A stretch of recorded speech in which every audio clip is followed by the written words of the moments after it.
Hi, welcome to another episode of On Point, where sharing is unlimited. I'm your host, Helen Baskerville-Dukes, and today our guest is Harrison John Hope Grigsby, rapper, father, educator, and founder of Hope Scholars Initiative. Welcome, Harry. Hey, how you doing? Know, yes. I'm good. You know, we do share in, and the entertainment, industry, where I was the first female rapper here. Come on. Yes. I knew that. I was already tapped in. Right. I do kind of miss those days sometimes. But Okay. Here we are. Okay. In my 50s, and we're just going to swing it. Okay. So, you know what? So tell my followers a little bit about yourself. Mm-hmm. Where did you grow up? School? Mm-hmm. Yeah. First off, thank you for having me. I'm super excited to be here. Born and raised in Providence, particularly on the north end. Mm-hmm. So like we're talking like around Arbor Glen, Chad, Admiral Street area, Douglas. And I've just always had this deep affinity for hip hop and creative writing. And even though that's where I grew up, I kind of had a little bit of a colorful background. I like lived in different places. I was in foster care for a little bit, group home situation that was on the West End over on Cromwell. Rest in peace to Nana, and actually Lynn Johnson, her grandmother. Yeah. Her grandmother took care of me and my brother at the time. But yeah, just I'm Providence through and through. I love my city. I have a deep passion. And so all those titles that you named, like each one of them, I'm equally passionate about. Oh, that's so awesome. Okay. Yeah. So, well, how and when did you start rapping? Wow. Ever since I can remember, I think for me, I do remember. I got a funny story. So, okay. My favorite. Wait, you're gonna answer the question first. Or you're gonna tell the funny story. No, I'm answering. Yeah, okay, I'm answering. Yeah. So I started out really mimicking the Lady of Rage. That was my favorite artist back in the day. She was down with Snoop Dogg. She had this song called Afro Puffs. Nah, come on, Helen, stop playing. What? Afro Puffs. Listen, ladies and gentlemen, I'm gonna legendary. But wait, right? Okay. By the time I kind of like really even just stopped listening to rap music, I do think I kind of remember the Afro Puffs thing, but just not who she was. Yeah, she had this one song called Afro Puffs with Snoop Dogg, and I was so enamored. And I had to be like around probably like 11 maybe, and that's really what kind of engaged me. My rap name first off was called Moore, the Man of Rage. It was corny. Yeah, that's how much I was so inspired. She was inspiring me, man. Yeah. So I was like 12 years old. And that's when I started really like mimicking some of my favorite artists, Criss Cross and things of that nature. And then I would say like in my later years, is when I got the confidence to go out and really perform. But for the most part, it became sort of like a neighborhood thing. And, people in my neighborhood only knew me with the rapping. And then I got confident later on in life. And started doing some competitions. And talent shows and everything. All right, well, I have more. Mm-hmm. No play. Oh, I see what you did. Come on, man. Slow with that. I see what you did. Right. So, where did your stage name John Hope? Where did that derive from? How did that come up? I'm glad you asked that because I think there's a lot of misconceptions. So, I have a theater background and an acting background, and so when my first like real stage name when I went out and to the public was Jeezy, because everybody called me Harry Jeezy. Okay. That was my name, and then took Harry off and whatnot. But then Young Jeezy came out, and I couldn't really do much.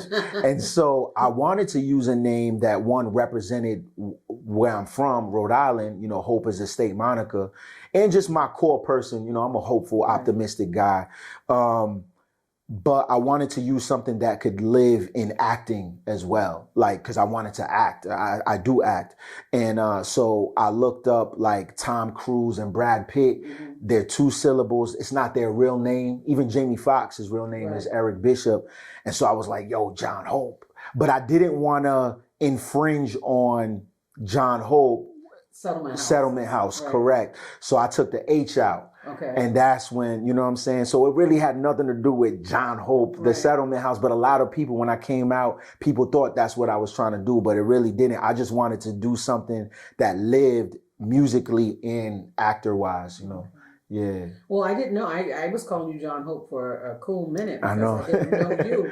And then I was like, wait a minute, that's not his name. So I was like, okay, well, I really need to know where that John Hope is. Yeah. Sort of like Mary, you know? It's Right. Tina and Erica. You know, Correct. things Correct. like that. Yes. Yes. No, Yes. it's all good. I love it. You Yeah. know? So, like, how and when did you begin rhyming? Like, Yeah. tell me about that. Like, was Yeah. it at home? Was it in the basement? Did you have Mhm. some friends you were writing, or you just said, "Hey, I can do that"? You know, was it a contest? Or... Yeah, I think the one was my friend group. You know, growing up, you know, it was a neighborhood thing. We were, you know, rapping in the laundry room in Arbor Glen, and then like, you know, I was making like mixtapes Mhm. and things of that nature. And then when I decided that I really wanted to take it seriously and professionally, was right after college. I had graduated from Rhode Island College, and this is around the time the blog era. So now it allowed for independent artists to circumvent going to the DJ and going up to the radio station, listen to my demo. Like you can create a whole audience, you know, through the internet. And that's what kind of really got me my success. And I was able to, you know, be in Double XL magazine, MTV, BET, and just really like travel the country and do my thing. I really credit it to the internet. But the writing and stuff, I was inspired by like Scarface, you know, Nas, you know, real big Nas fan, and so that gave me the confidence, you know, and my friends. So I would say that, yeah. Right. That's cool. I Yeah. mean, because we all have our story. I just know that there was a rap contest. And just like And that. I was at skating all the time. And I'm like, you know what? I'm going to write a rap and I'm going to enter because I need that money. Look at that. And the rest is history. Come on. I'm telling you, I think I could have made it. However, right? Uh-huh. The guy I was seeing, he was like, I don't want to be with a rapper. And I was like, For real? okay, yes. Oh, he's a hater. Yeah. But my husband was like, why did you stop? Like, there we go. Yeah, that's what. Yo, shout out to your husband. Exactly. Shout out to you, man. Yeah, I like that. You're just some years too late. You know what I'm saying? But it's okay. Nah, man. We all have a destiny. Our destiny, right? Our you know, path. Right. Okay, so I see your daughter on your new album cover. What is the meaning of that? Yeah, man. Shout out to my daughter, Hope. You know, that's my daughter's name. Oh, that's no way. Yeah. I love it. Yeah, we hoping. But yeah, my daughter, you know, I just wanted to make a statement because it's so layered. You know, the album High Hopes is out, and I was really intentional about fatherhood.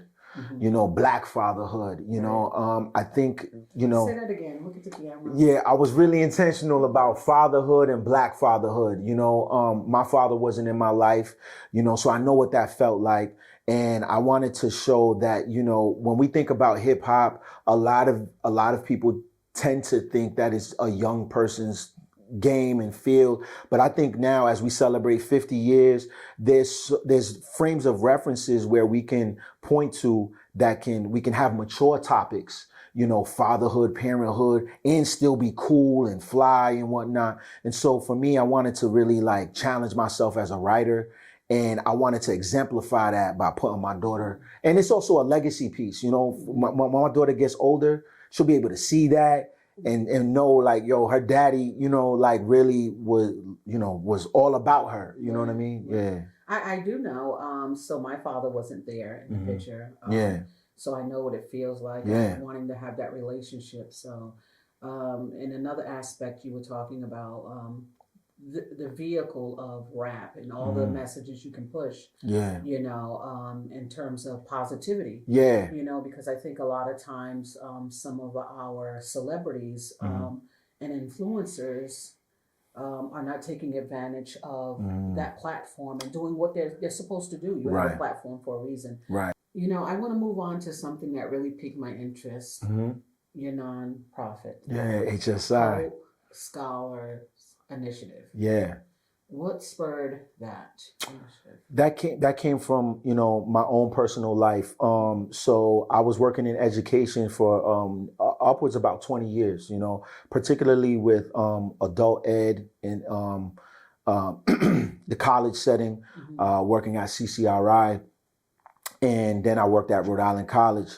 And for me, hip hop has always been such an underscore of my life, and I wanted to be my most authentic self. And I just got tired of code switching. I got tired of not feeling like I could be me. And so if I feel this way and I got a master's degree and I have the fortitude, I can only imagine what young people might feel when, we have policies and rules and regulations that really impede on our authentic self. You know what I'm saying? Identity. You got there are schools that are expelling young girls for having micro braids. There are schools that are suspending kids for having a haircut or a hat. Right? You know what I mean? Exact. Or a hoodie, right? So a lot of these things are stigmatized, and so I wanted to create a space, a space for young people to feel like they are their authentic self, which will strengthen the engagement with their scholarship. You know what I mean? Right. If I want to go to school, if I feel seen at school, I'm more apt to stay, to perform at a high level. Absolutely. And so I started HSI in 2019. It's basically a youth empowerment organization using hip hop based practices. So, we have events, we have an artist mentorship program where I'm working with young artists who want to be rappers and stuff like that. But we're using hip hop as a vehicle for life skills, for young people to reach self-actualization. You know what I mean? Yeah, to build confidence, you know what I'm saying? In a culturally relevant way. And that supports them and nurtures them, you know what I mean? And so it really was something like, what would I want when I was growing up? I had to bump my head and figure this out to know that I can still be successful. I'm not defined by my credentials. I have core character and I love hip hop. Like, you know what I mean? Like, and so now, we've been operating for about 5 years, and doing some really great work. And I'm excited. Of course, I'm sure you are, especially with the hip hop being a foundational piece. I had gone to Harvard to teach, these after school, or it was like a summer camp. Rap, And so what we did is we picked a subject, and this was all about mental health and just issues they're dealing with. So one of the things where we talked about bullying. And we went around a table, and what does bullying mean to you? What are ways of bullying and all these things. And what they did is turn it into a rhyme, and exactly our little workshop piece was the most successful. Look at that. And they remembered. They remembered. Yes. It just does something to you. Absolutely. Like the connection and just the whole body and spirit and mind. So, with this initiative, what kind of support did you get? In terms of what you mean? Bringing with your initiative, with your nonprofit. What kind of support did you get? So the support that I get, shout outs to a few entities. One that comes to mind is Social Enterprise Greenhouse. They really helped me go from ideation to really putting it out and getting my ideas and developing a 501c3, just the practicality of it, because this is really was just an idea, and I didn't really know how to navigate it. Who else? There's some community people. Jessica Vega was a big supporter of mine. I think I saw Matt Buchanan. Matt B. Yeah. Matt B. Right. He helped me. Yeah, we did an after school program when he was over at Hope. Shout out Matt B. That's my guy. Charette Charter School, we have a contract with them, so we do some engagement with them. And last year I was a keynote speaker at their graduation. Oh, nice. Yeah, and they value hip hop education, and they don't stigmatize it. Right, You know what I mean? right. They understand the positive value of it. You know. Exactly. Well, I admire that of you. So, Thank you. So what kind of, I guess you kind of just said that. Mhm. Yeah, no. What kind of impact are you making through Hope? Man, Like, can you define it in a nutshell? Sure. Increasing their confidence. Mm-hmm. I'm seeing young men. I mean, 95% of the people that we serve are young men. It's a lot of justice involved youth. Mm-hmm. So these are people that are either young men that are committed or at a training school or detention center, or they're in a step down program or a group home. So they're coming out. That's pretty much the main population that I serve. And when I see them go from, I don't know if college is for me, or I don't know if I can exist in the community, to, I'm about to, enroll at a community college, or, I just got a job, seeing themselves in a positive light. I think for the most part, they want to learn, they want to grow, they just don't know how. And so I see HSI in terms of its impact as almost like a navigation. I don't talk down to them. I partner with them. I give the young people agency in their healing process and help, navigate, No, that's awesome. And I think they need that, especially when they can make decisions for themselves. Yeah. They can be accountable to themselves. Exactly. This is what I wanted. This is what I did. Yes. And just kind of help, push them along and nurture them through the process. Right. That's awesome. Thank you. You kind of made mention to this. So I was like, what kind of legacy do you strive to leave? And I know you kind of touched on it when you talked about your daughter. Yeah. But period, overall. Yeah. As a man, as a Black man. Yeah. As an educator, as a rapper, as, let me see, what it is. a founder. Yeah. A brother. Mm-hmm. Yeah. And need I go on, like, can you kind of... Yeah, I know. Bridge it? Yeah, absolutely. No matter what those touch points are, I want someone to leave knowing that I added value to their life. Yes. Whatever that is, through music, through, education, a class, a conversation, a podcast interview, whatever it is, I want someone to feel like, okay, this person added value to me. I am better because I engaged this person. That's my legacy, Yeah. I love that. That's one of my goals as well. Right. And, so wait, I see you received a jersey at Providence College. Yeah, PC. Yeah. So tell me, like, how did that relationship happen?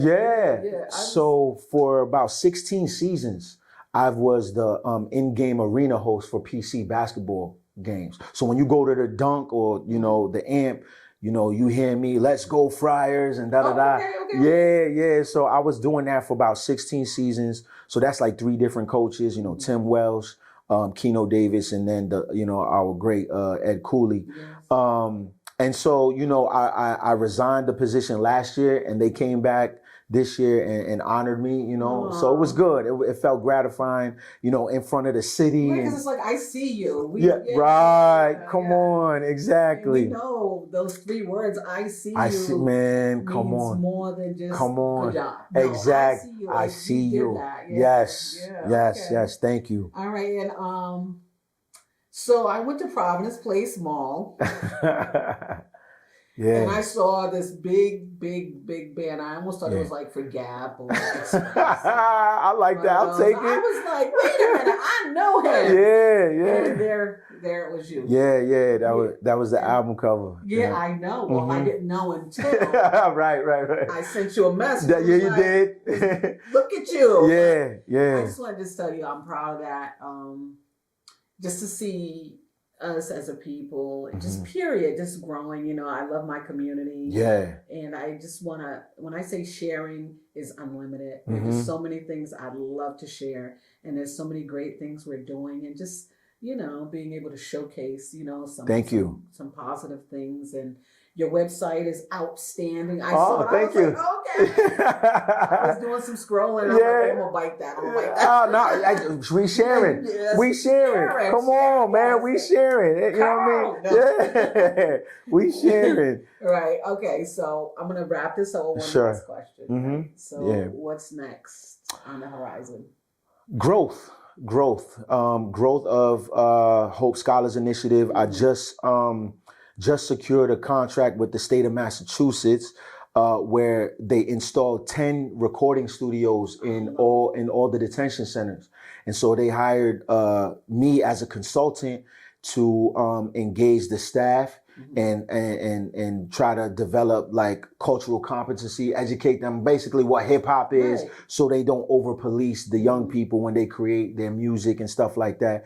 We're developing a music advisory committee with the young people and the staff that are in these facilities. So it's a huge undertaking, but I'm super excited. The album just came out, so we're putting out more content. Make sure y'all go get that. High Hopes. Acting, just the world, man. There's really, my ceiling, there's no ceiling, I'm blessed, highly favored. That's it, man. Yeah. Growth. Okay. I love it. I love it. Thank you. Thank you, Harry, for just stopping by and just, just being willing, Yeah, I like that. And I'll be praying for you that, that God will multiply, I received that.